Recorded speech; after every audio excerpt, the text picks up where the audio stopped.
So, do you want to get us underway? Yeah, game of two halves, I think it's fair to say, isn't it? You must be delighted with that second half. Yeah, it was very much a game of two halves. First half was difficult. Brentford made it difficult. I thought they were very good. Set plays, direct play. We struggled to get any rhythm in our game, unlike us. But we even in possession, we were a little bit negative with our decision making. So I was pleased to get in at half time, regroup, and try and find a way back into the game. And I mean, we spoke after West Ham about substitutions and the fact that you were willing to make them. You obviously did that with the two at half time. Just talk us through kind of what the thinking was and how pleased you were that obviously you were. Yeah, I think the thinking behind getting Alex and Callum together is quite obvious, really. I think we needed a more of a focal point in the game. We needed the ability to run in behind. For whatever reason, that wasn't happening in the first half. So that was the thinking behind those two players. And I have to say they linked so well. Really combined together. They gave us a different look totally.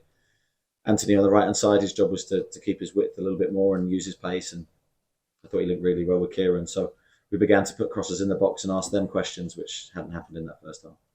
Miles? Saint-Maximin before the game. Was that Yeah, I don't think it's serious with Alan. I think he didn't feel 100% during the West Ham game, so we decided to scan him. It wasn't a clear injury, but we decided to scan him, and it revealed a very minor problem with his hamstring. So we knew pretty much straight away he wasn't going to be available for this game. So maybe a couple of weeks, I'm guessing slightly, but nothing too serious. But that was a big blow because of the form that Alan's been in. But again, we backed the strength of the squad.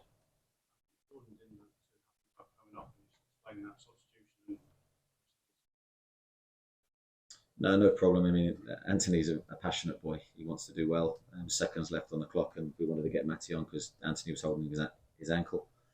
So yeah, he just needs to control his emotions in that moment. There's no problems. Luke?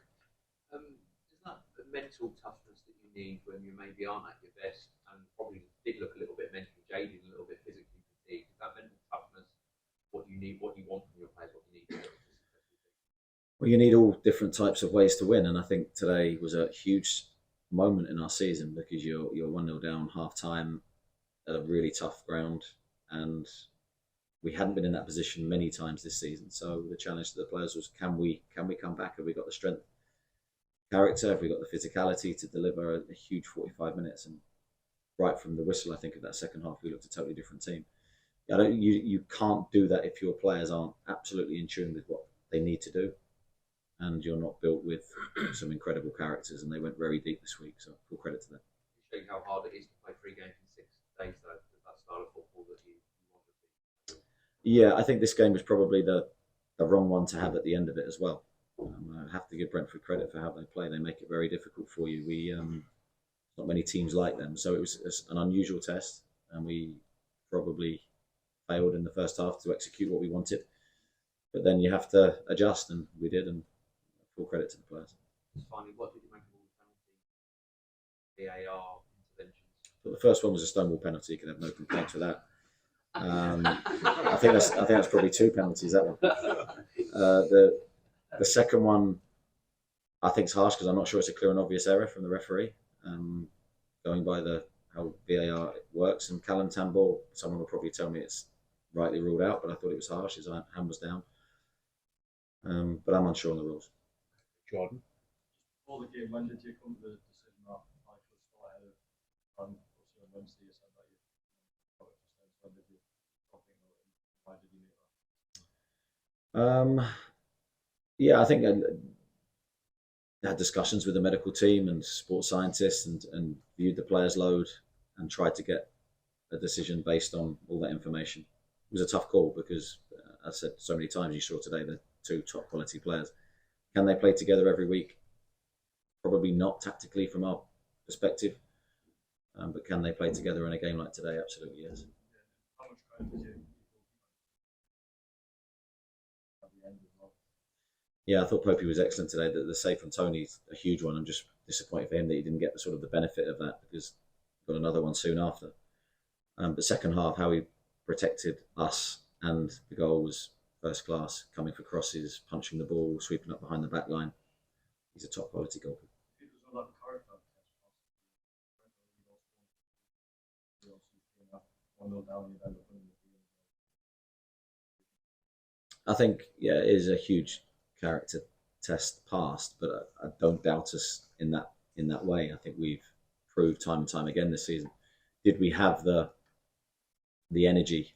Did we have the fight in us today? Because at first half we didn't look like we did, and it goes to show how quickly a game of football can change. So that's why, as I said, all through these interviews, the players deserve all the credit for that.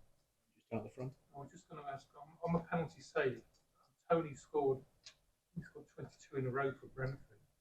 And your keeper deliberately didn't move. Was that sort of annoying? I mean, he literally stood and didn't. I'm sure it was from Nick's perspective. I think he'd have done all his preparation work. I'm sure he knows Ivan's penalty technique as well, and he'd have done the work with the goalkeeper coaches. But he uses his experience. Nick is a vastly experienced goalkeeper, and it was a top class save. Yeah, Adam in the middle. Obviously, this is a big moment in the season. How do you sum up the past and from where you were before that? Yeah, I mean, you look at the games on paper, and they're all very difficult games. So to win all three is a huge thing for us. To win any away game in the Premier League is a massive achievement. So to do that twice in quick succession, full credit to everybody. And we now move to another away game, and Aston Villa, another team in form. So the challenge only gets harder. I mean, is there any conversation about actually getting that top four spot being spoken about yet? Not internally, not between me and the players. No, I don't believe in that method of work. For me, it's about focusing now on Aston Villa and making sure we're at our best for that. I'm sure players between themselves have probably done that, but I've seen a group that's focused on the task at hand, and I'd encourage them to continue that way. Just down at the front. Kieran in behind. Surprisingly, I wasn't actually. I was angry at half time, as you know, against West Ham, because we discussed that. Today, I was more focused on what we could do to change the second half, to change the trajectory of the game. I felt losing my temper or being angry in that moment would only have negative connotations for the team. Giving a commentary on what had happened would be negative as well. It's about, right, this is what we have to do to try and get back in this game. So I was actually very calm.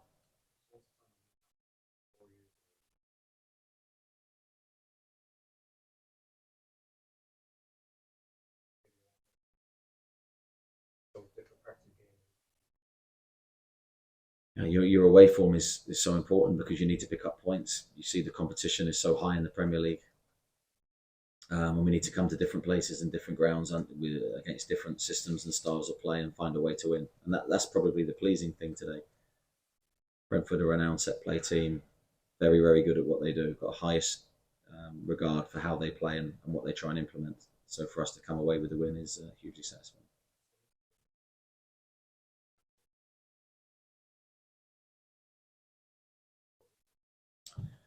Yeah, Mark's a top lad, top attitude.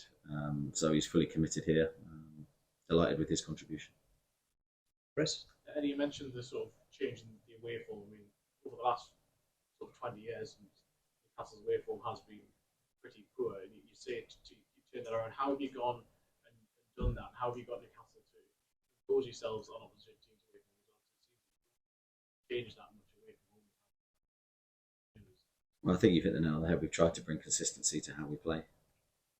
I don't believe in chopping and changing too much. We have chopped and changed today at half time, but we felt it was a necessity. But the majority of the time, the principles and what we want to deliver, we try and be as consistent as we can. So the players are left in no doubt of the expectations placed upon them. It's easier said than done because, as you say, wherever you go, you're examined to the highest level in this league. So far so good, but a lot of challenges to come. Three very different teams you faced in 6 days. I mean, I assume for West Ham and Brentford, you haven't had that much time to really analyse the teams and show to the players. How have you managed to switch game plan in terms of? Yeah, it's a good point.